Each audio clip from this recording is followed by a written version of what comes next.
உண்மையின் வெற்றி. தமிழ்நாட்டின் ஒரு அமைதியான கிராமம். பச்சை வயல்கள்.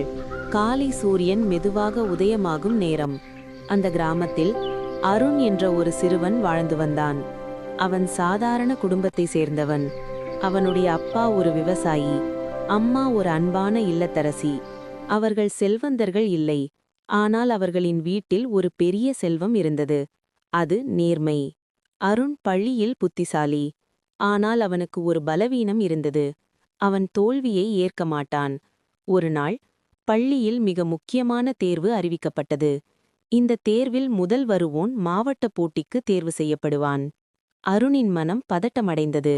தேர்வு நாள் வந்தது. அவனது கைகள் சற்று நடுங்கின. கேள்வித்தாளை திறந்தவுடன் அவன் கண்கள் பெரிதாயின. சில கேள்விகள் மிகவும் கடினம். என்ன செய்வேன் என்று அவன் மனதில் போராடினான். அப்போது அவன் மேசையின் அருகில் ஒரு சுருக்கப்பட்ட காகிதம் கிடந்தது. அது பதில்கள் எழுதப்பட்ட காகிதம். அவனது இதயம் வேகமாக துடித்தது. அவன் மனதில் 2 குரல்கள். ஒரு குரல் சொன்னது, இதை பயன்படுத்தினால் நீ முதல் வருவாய். மற்றொரு குரல் மெதுவாக சொன்னது, இது தவறு. அம்மா என்ன சொன்னார், நினைவிருக்கிறதா? சில நிமிடங்கள் அவன் கண்களை மூடி யோசித்தான். ஆனால் பலவீனம் வென்றது. அவன் அந்த காகிதத்தை எடுத்தான். பதில்களை பார்த்து எழுதத் தொடங்கினான். தேர்வு முடிந்தது. முடிவு நாள் வந்தது. இந்த ஆண்டின் முதல் மாணவர் அருண். அனைவரும் கைத்தட்டினர். அப்பா அம்மா பெருமையுடன் சிரித்தனர். ஆனால் அருணின் இதயம் சிரிக்கவில்லை. அந்த இரவு அவன் தூங்க முடியவில்லை. சாளரத்தின் வழியாக வரும் நிலவொளி அவனது மனச்சாட்சியை வெளிச்சம் போட்டது. நான் உண்மையாக வெற்றி பெறவில்லை.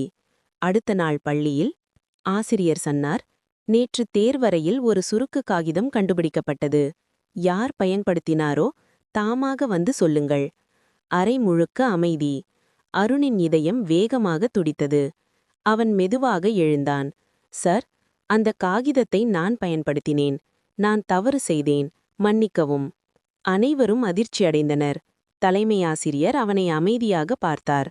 அருண், நீ தவறு செய்தாய். ஆனால் உண்மையை சொல்வது மிகப்பெரிய தைரியம். முதல் பரிசு ரப்பு செய்யப்பட்டது.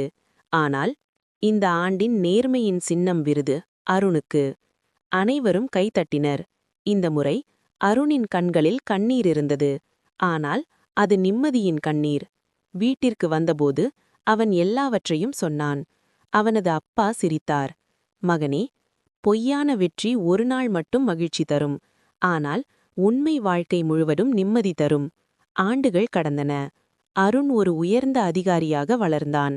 ஒரு நாள் மாணவர்களிடம் பேசும்போது அவன் சொன்னான், நான் வெற்றியை இழந்த நாள்தான் என் வாழ்க்கையின் உண்மையான வெற்றி தொடங்கியது.